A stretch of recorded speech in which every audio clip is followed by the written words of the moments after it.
Good morning.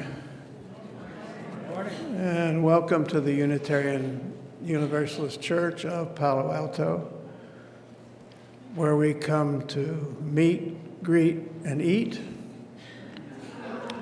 but mainly to remind ourselves of the independent web of all existence of which we're a part.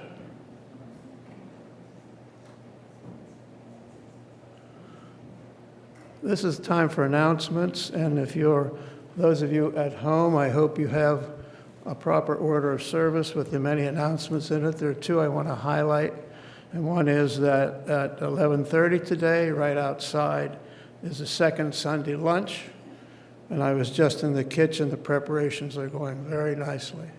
There's a lot of food in there. Second is at 2 today in this room is the celebration of life of Nancy Jensen. I have a few introductions.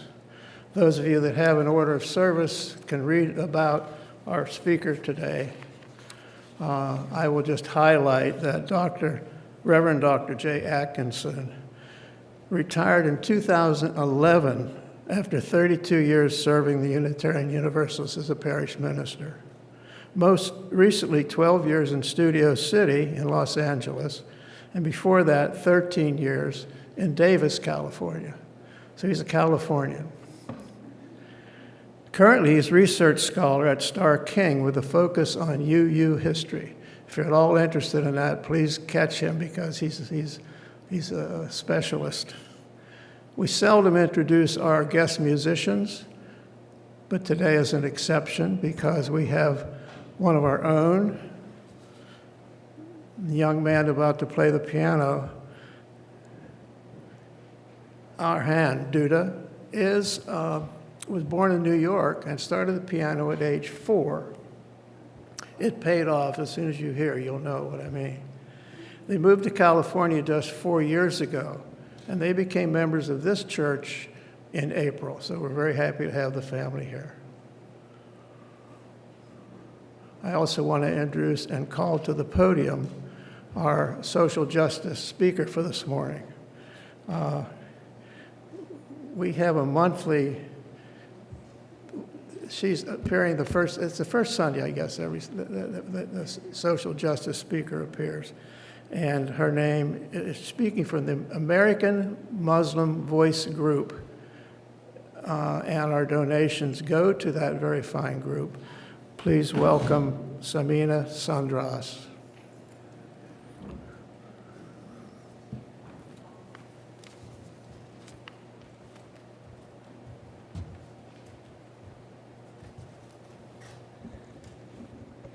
Assalamu alaikum. May peace be upon all of you. Forgive my hobbling. I'm just recovering from my knee replacement surgery. So it is so nice to be with you. I just love our partnership, not because we get donation, but you invest in us, we are invested in you, and our mission is the same as we are trying to replace the culture of despair, division, and violence with a culture of hope, inclusion, and peace. On July 4th, our organization celebrated its 20th year of service. And we don't do service just with lips or emails. We actually bring fellow Americans together to provide them Muslim experience so they can sit down, eat together, and just, discuss things. What is that we can do together to make this world a better place for our next generations? It is crucial that we leave this place better than we found it. So our next generation do not deal with the hate and anger and division. They love each other, they respect each other, and they support each other. That's why God made us different. In Quran, there is an ayah that says, "O mankind, we created you from a single pair and divided you into tribes and nations, so you may get to know each other, not that you despise each other." And that's the beauty of our organization and your church. There is no room for hate. There is no room for anger. So I will be inviting you to a September 11th Multi-Faith Peace Picnic that we host at the City Hall, King Plaza. Please join us in the evening for a beautiful spiritual honoring our victims, and also just, you would love the kids when they perform, just like you would love this kid who I've been listening to playing piano this morning. He's beautiful. Kids give me hope. And that's the beauty, kids are our future. Please invest in them. Thank you so very much for having me here.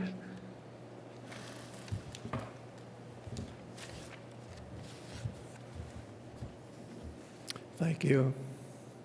And now let us begin our service.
This is the chalice lighting time, and I have some words here, but I lost them.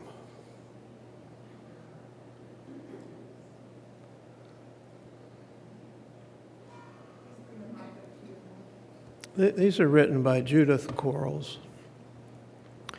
At this hour, in small towns and big cities, in single rooms and ornate sanctuaries, many of our sibling Unitarian Universalist congregations are also lighting a flaming chalice.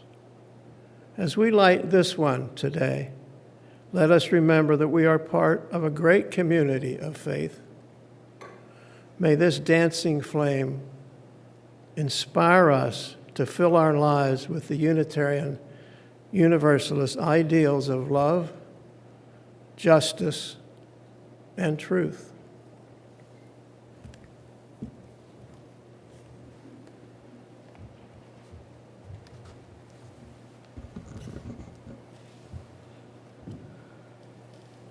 We gather within these familiar walls to welcome one another, members, friends, and visitors alike, to celebrate the life-affirming values that we share, to renew our memories and hopes, and to join our hands with others in building the world of justice that we dream of for ourselves and our children.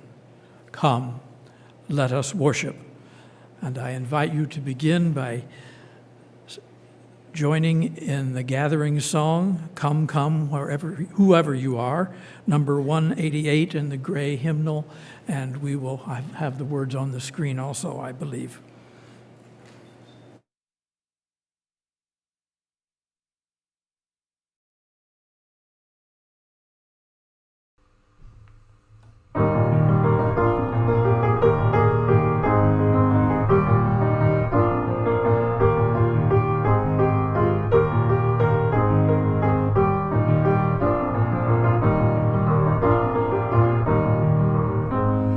Come, come, whoever you are, wanderer, worshipper, lover of leaving, ours is no caravan of despair. Come yet again, come, come, come, whoever you are, wanderer, worshipper, lover of leaving, ours is no caravan of despair. Come yet again, come, come, come, whoever you are, wanderer, worshipper, lover of leaving, ours is no caravan of despair. Come yet again, come.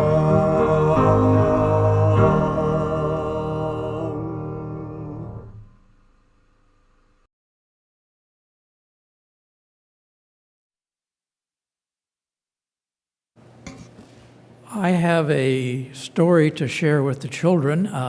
If there are any children in the congregation or any people young at heart who would like to come up and make me feel less lonely up here, come up. Please come up and we'll have a story.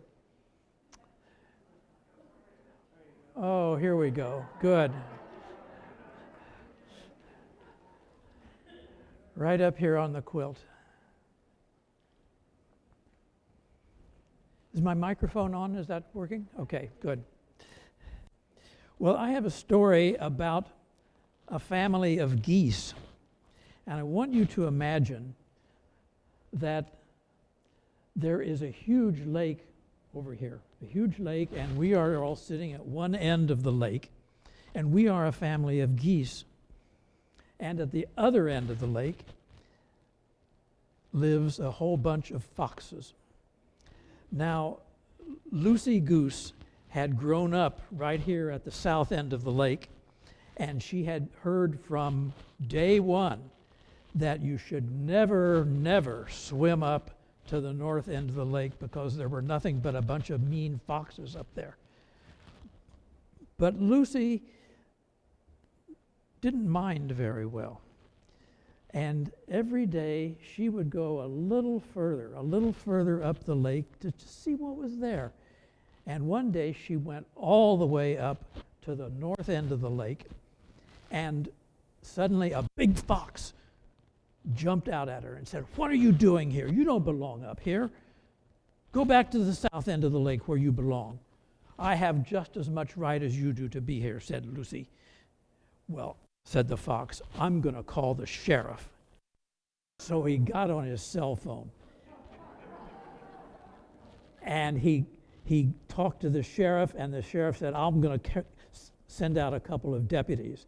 And pretty soon a couple of deputies, and what do you know, they were foxes. One was a red fox and one was a gray fox, and they looked pretty mean. And they grabbed Lucy and they hauled her off to jail. And then it was time for Lucy's trial to happen, and they hauled her into a courtroom. And the judge up there behind the bench, what do you think the judge was? A fox, a big silver fox. And over to the side there were 12 jurors, people who decided what the verdict was going to be. And what do you think the jurors were? Foxes, everyone. Some of them gray, some of them red, some of them silver, some with a little bit of black around their eyes, but every single one was a fox. Well, you can imagine what happened. They didn't take long to convict Lucy, to say that she didn't belong there and that she was going to go to jail or pay a big fine. Well, meanwhile, down here on the south end of the lake, all the other geese heard about Lucy's problem, and they quickly got together and raised enough money to pay her fine, and the judge had to let Lucy go. So down to the bottom, the south end of the lake, Lucy came, and everybody was so happy. The whole community was dancing and singing and eating and drinking and having a beautiful time because Lucy was safely back in the community. Meanwhile, up at the north end of the lake, foxes were pretty glum. They had done their duty and they didn't know what to do. So what do you think? They all went home, plopped down on their sofas, turned on the TV to watch Fox News.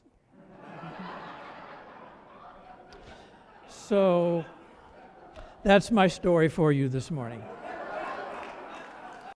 And now it's time for you to go to your classes and other activities. And we are going to sing as you go out. Wait a minute. Let's sing the first verse first, and then how do we do this? Building bridges. Building bridges. This is 1023 in the teal hymnal, but it'll also be on the screen for you.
All of our voices and all of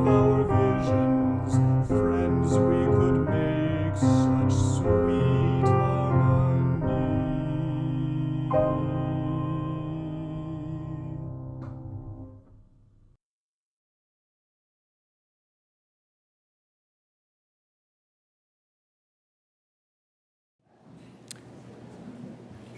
glad some of the choirs here, that really added a lot to it. Thank you.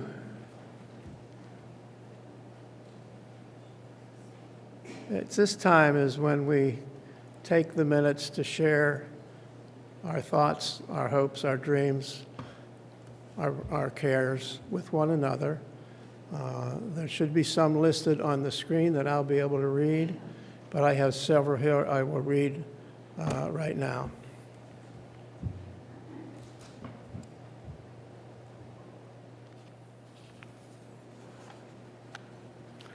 This is called a reflection, but it's mainly a report, a personal report.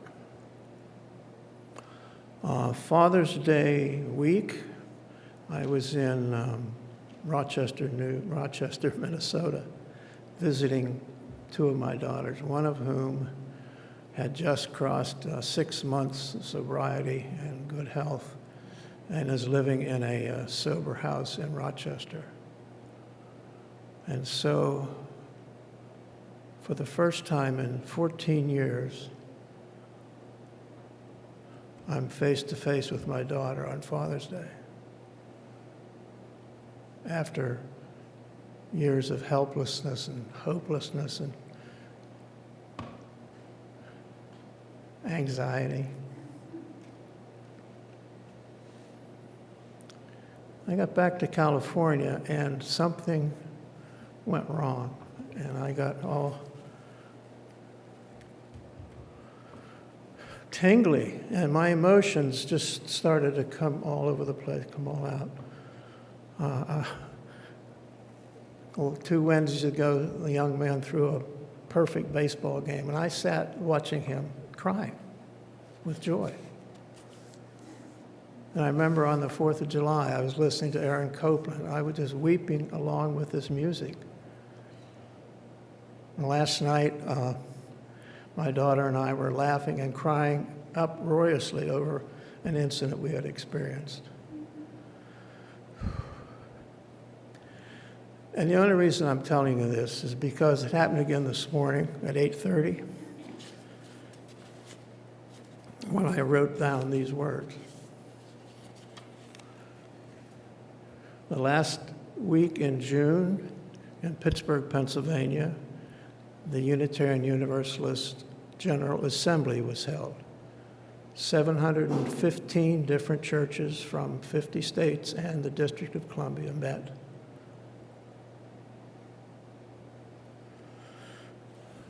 That group, we Unitarians, elected our first woman of color and our first out queer person as the president of the Unitarian Universalist Association.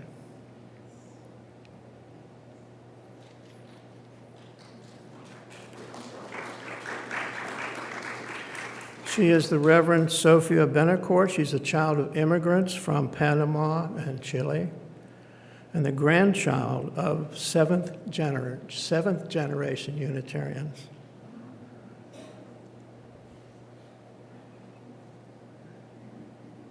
That's really all I was going to tell you, except that, speaking of the Unitarian Universalist Association, this church, this Palo Alto Unitarian Universalist Church, has been over 30 years on the honor roll at the Unitarian Universalist Association for giving the fair share that they request of us every year for over 30 years. Some of you have been in on that. Yeah, that's right. That money, that could go to finding an interim minister in Maine, or it could be for an OWL program in Arizona. That's us helping them, helping us. I hope we're all aware of what a great thing it is for this church to be that deeply involved with the national organization.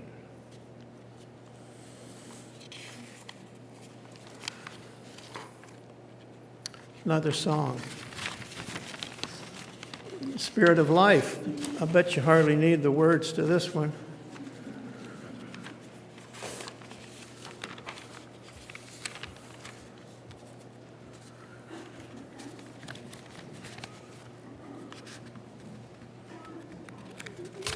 Spirit of life, please.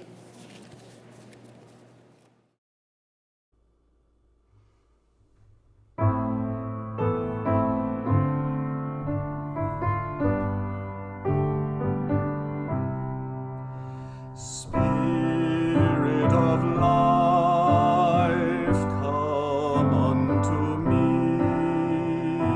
See my heart, all the stirrings of compassion. Blow in the wind, rise in the sea, move in the hand, giving life the shape of justice. Roots hold me close, wings set me free. Spirit of life, come to me, come to me.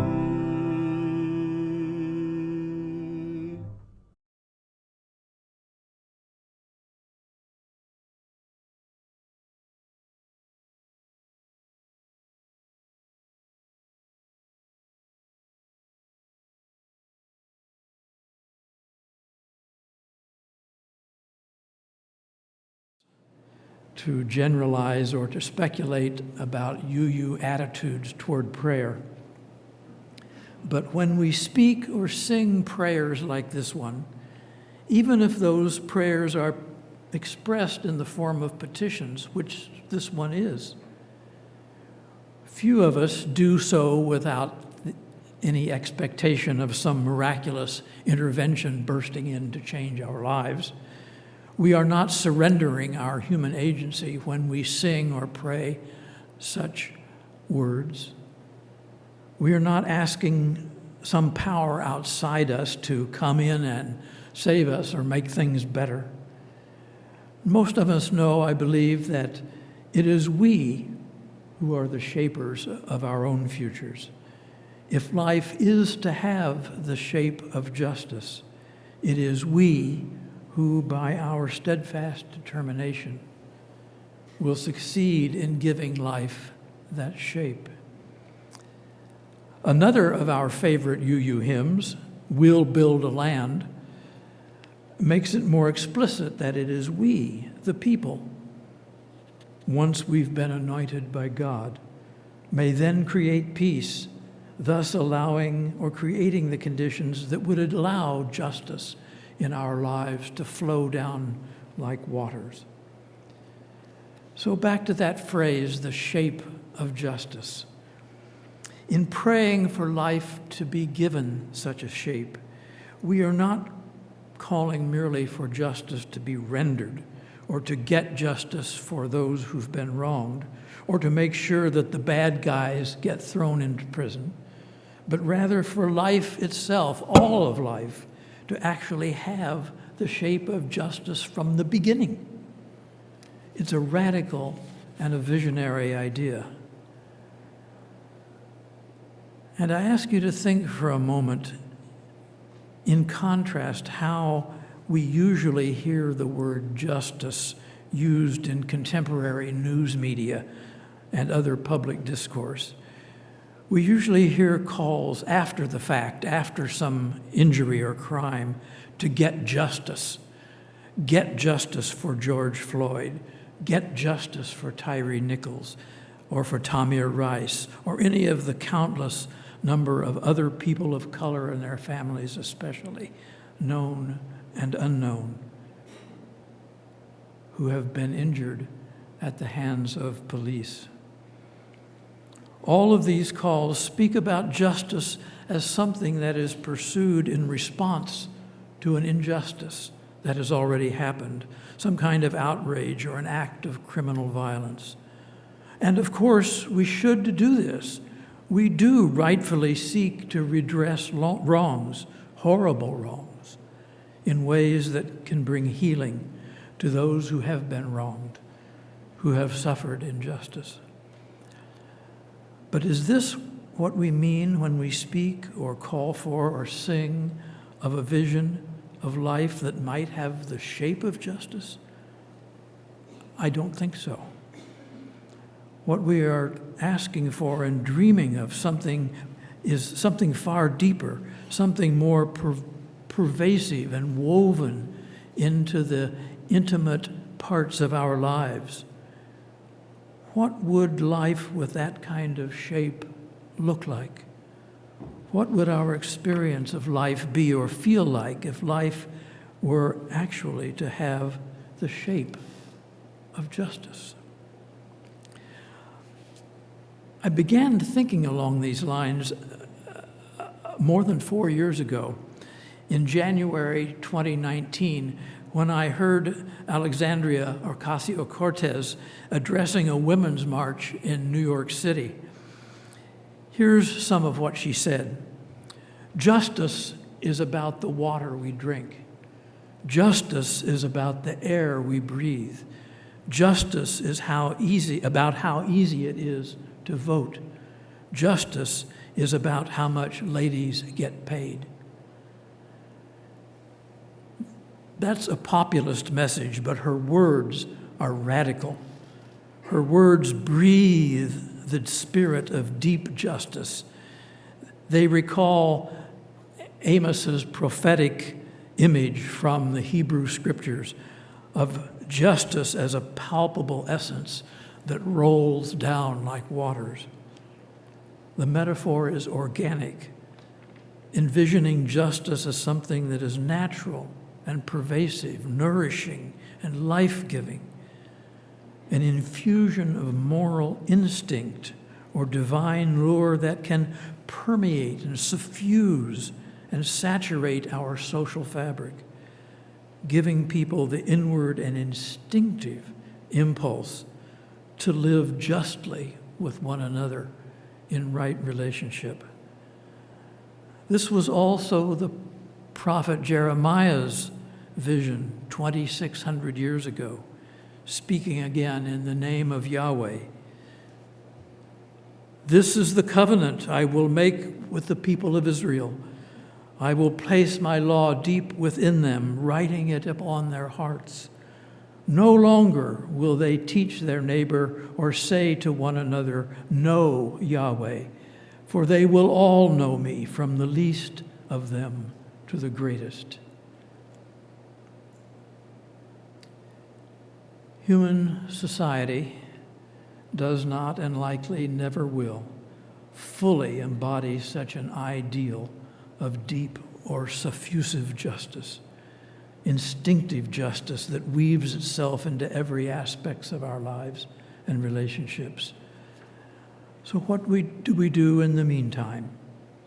Well, you know the answer. We devise pragmatic systems of justice, penal systems, specialized coercive structures and constraints that try at their best to prevent or limit the occurrence of injustice, and failing that, processes to deal reactively with specific acts of injustice, crimes, when they do occur. Thus, just as we distinguish, on the one hand,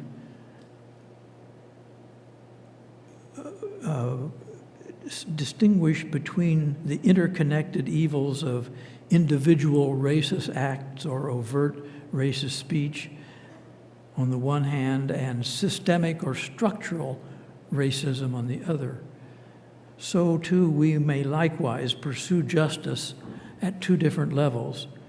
We respond to a specific crime or injury, and two, we try to make structural changes of existing justice systems, legislative, judicial, arbitrative, penal, and so forth, that can move our society, we hope, at least modestly, toward the ideal of a more permeating justice. Moral majority leader and founder of the Reverend Dr. William J. Barber, calls the reactive process set into motion after a crime has already been committed Band-Aid justice. It's a kind of justice that our police and courts and penal systems are designed to jump in with after an act of violence has already happened, after the wound is bleeding. And of course, we should do this. Bleeding wounds, whether they are physical or psychological, do need treatment and healing. And injustices do need to be redressed in individually and communally healing ways. But when we speak repeatedly, as our news media do, of justice only as something that comes after the injury has already happened, that burdens our mind with an impoverished idea of what deep justice really means. It tends to mask that deeper meaning. When Amos envisioned justice rolling down like waters, he wasn't talking about building more prisons. He wasn't talking about a stronger police force or a better judicial system or appointing tougher DAs. No, he was talking about structural justice, justice as the very framework of relationships within a community or within a larger society or for the people of Israel, as he was speaking to at the time.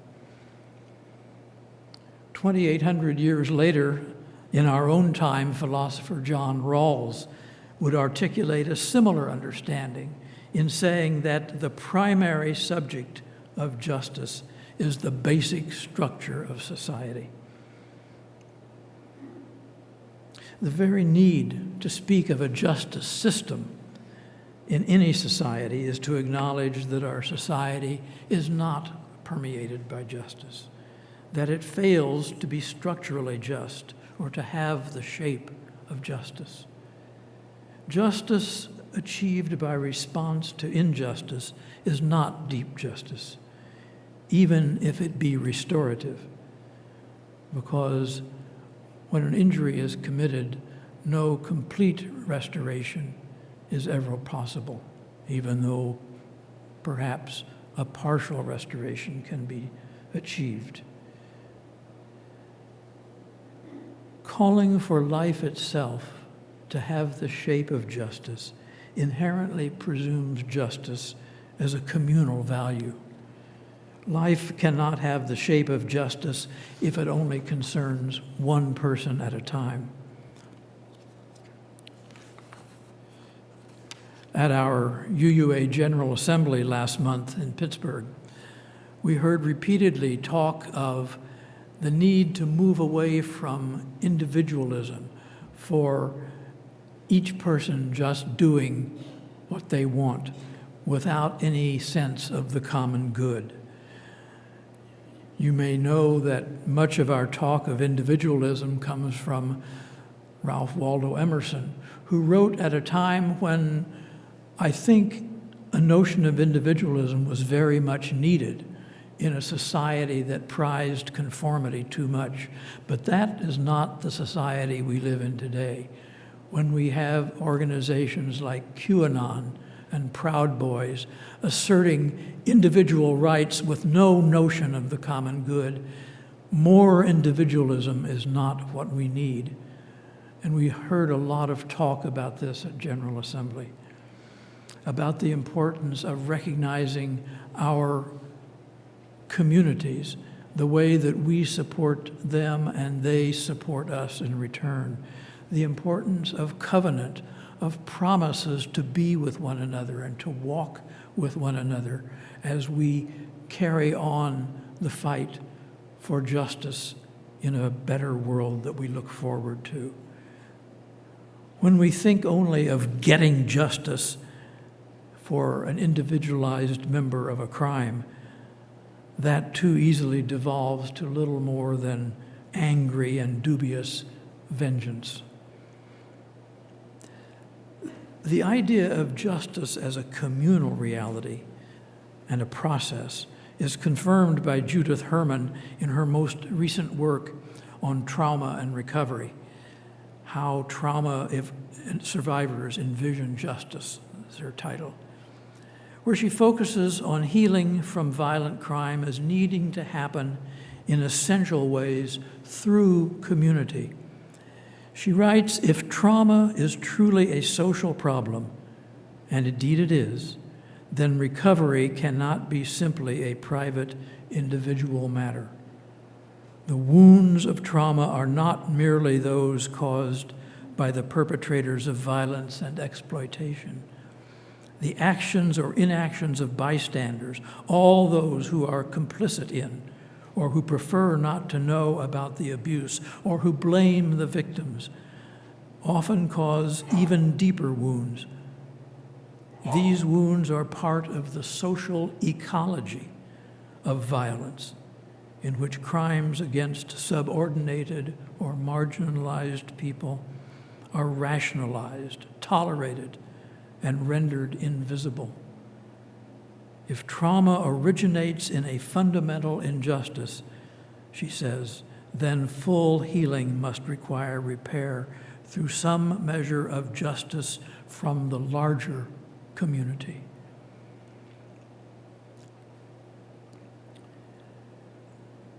But even this expanded notion of justice is still reactionary, formulated as a response to the commission of injustice.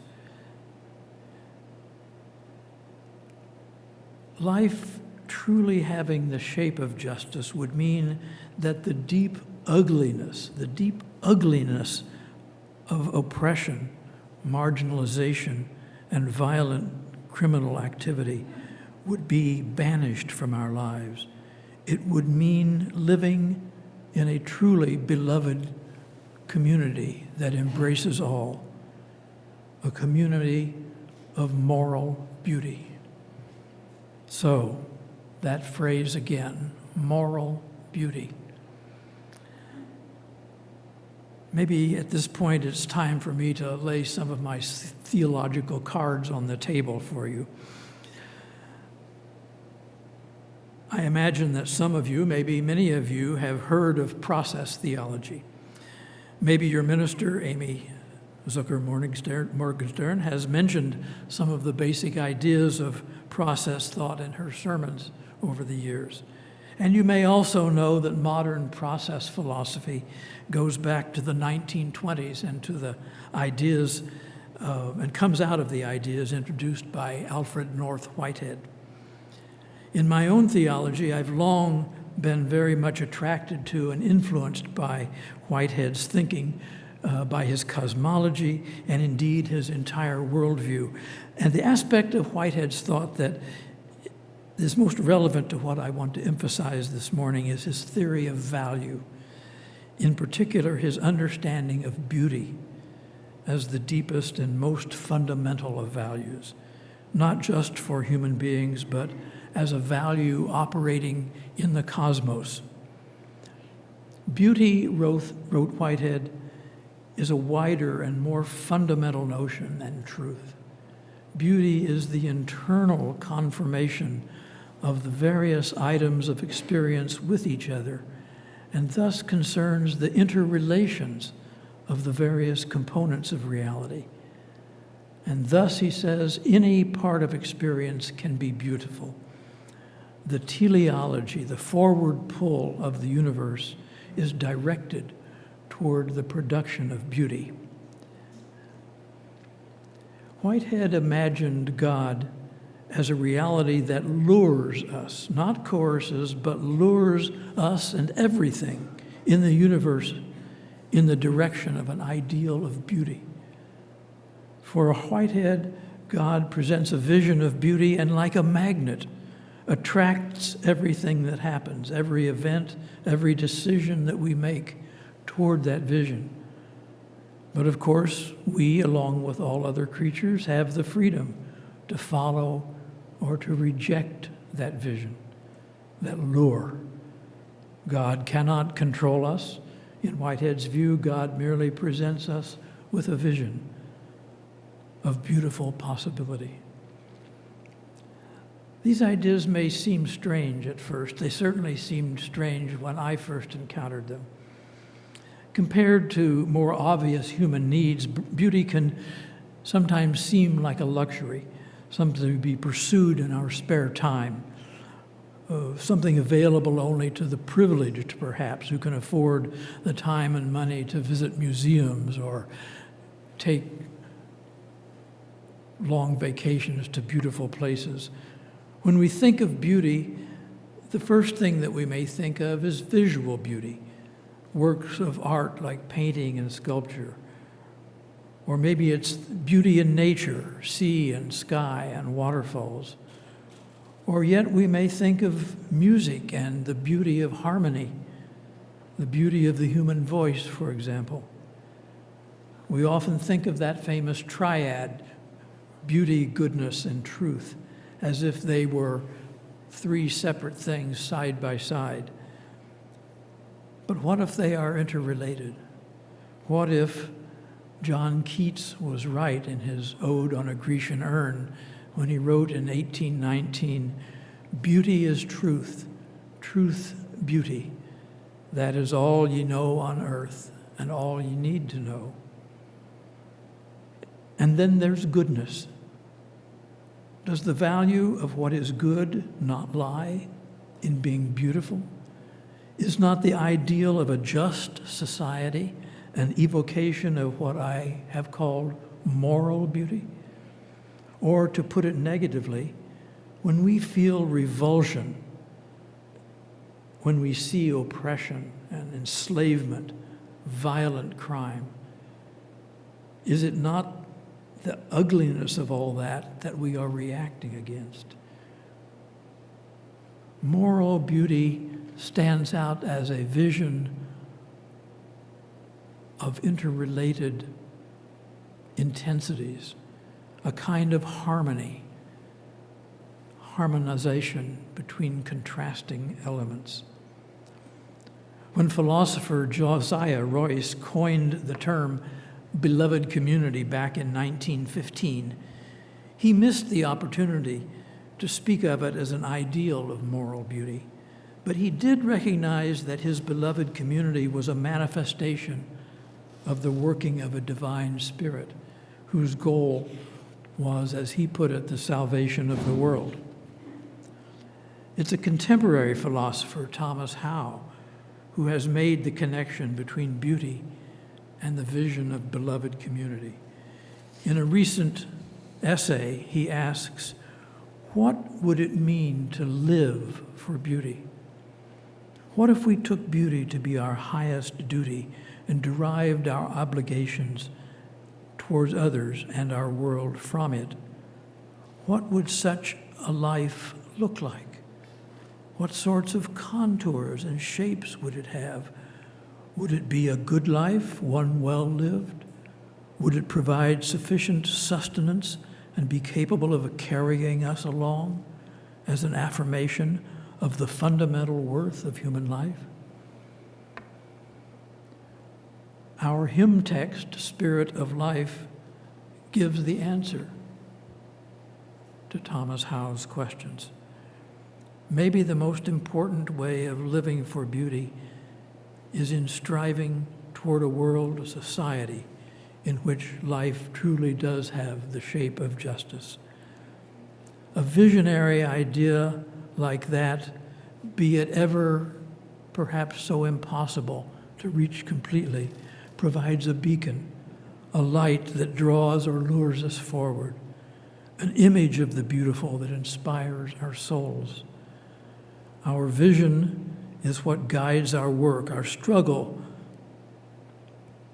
even though, like Sisyphus rolling his rock ever up the hill, its final realization may be beyond our grasp. Nevertheless, it is we, with the work of our hands, who shape our future.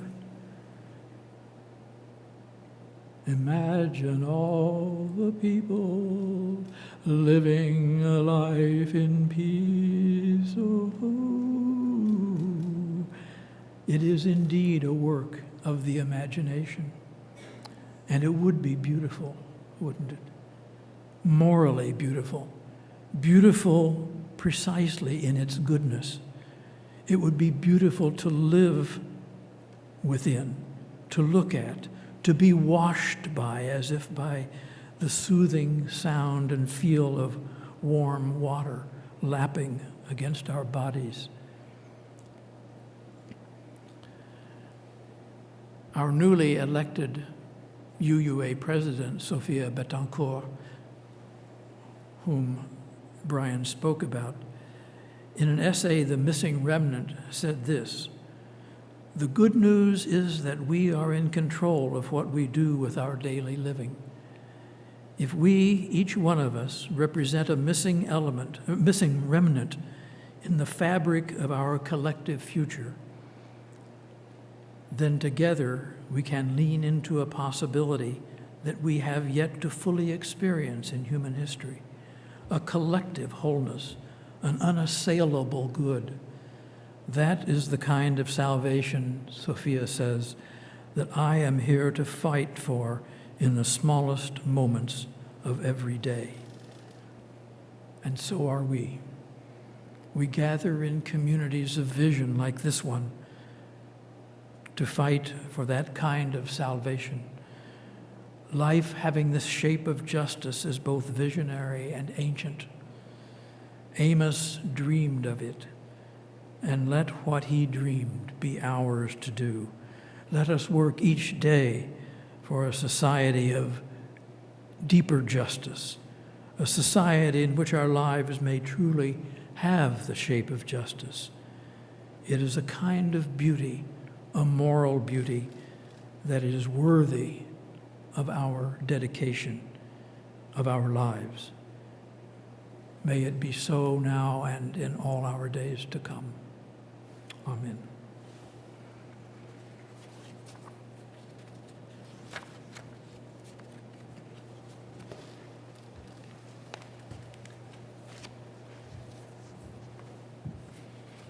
To help support this community of vision, to help support the work of this church, it's now time to collect our offering, keeping in mind that the offering today goes to the very worthy American Muslim Voice.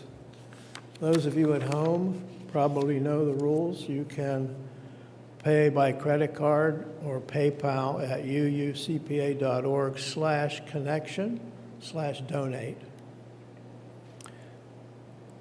The box will be brought up here now while we listen to some more gorgeous music.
In poetry and in music, enslaved people in our country dreamed of lives of freedom that could have the shape of justice by using the metaphor of a land to which they would eventually travel, as in Deep River, for example, that sings of a campground lying over the River Jordan, or of a chariot that would swing low and bear them away to a new home.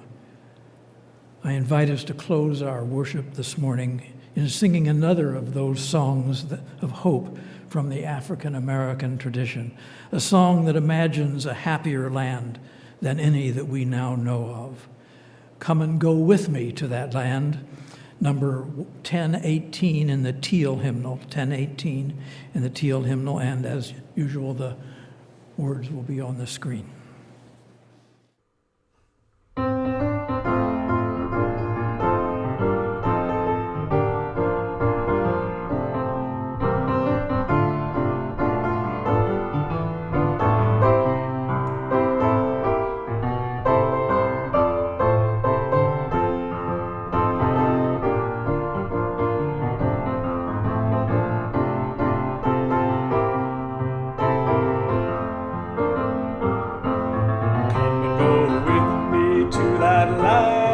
Come and go with me to that land. Come and go with me to that land where I'm bound, where I'm bound. Come and go with me to that land. Come and go with me to that land. Come and go with me to that land where I'm bound.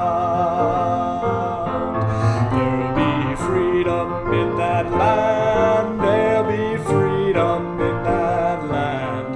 There'll be freedom in that land where I'm bound, where I'm bound. There'll be freedom in that land. There'll be freedom in that land. There'll be freedom in that land where I'm bound. There'll be justice in that land. There'll be justice in that land. There'll be justice in that land where I'm bound, where I'm bound. There'll be justice in that land. There'll be justice in that land. There'll be justice in that land where I'm bound. There'll be singing in that land. There'll be singing in that land. There'll be singing in that land where I'm bound, where I'm bound. There'll be singing in that land. There'll be singing in that land. There'll be singing in that land where I'm bound.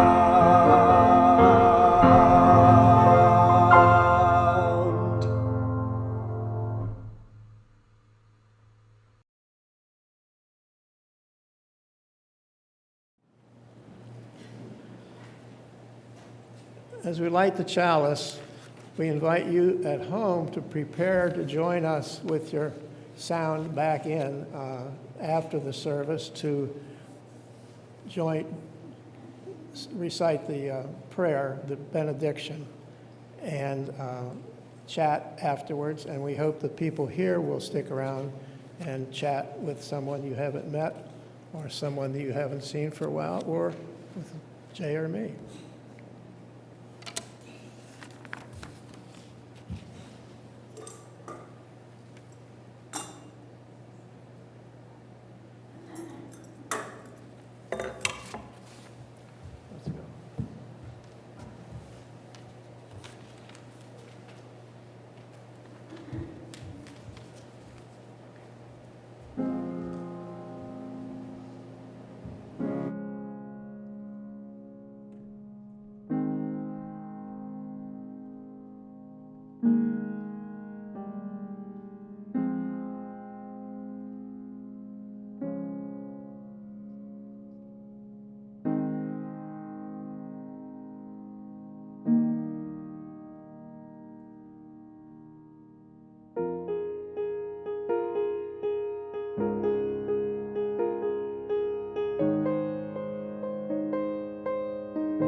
That young man is about to enter his freshman year in high school. Will you please rise now, and those of you at home join us. Reach out, touch someone if you're nearby, and go along with us as we read our wonderful benediction. Go out into the world in peace. Be of good courage. Hold fast to what is good. Return no one evil for evil. Support the weak. Help the suffering. Rejoice in beauty.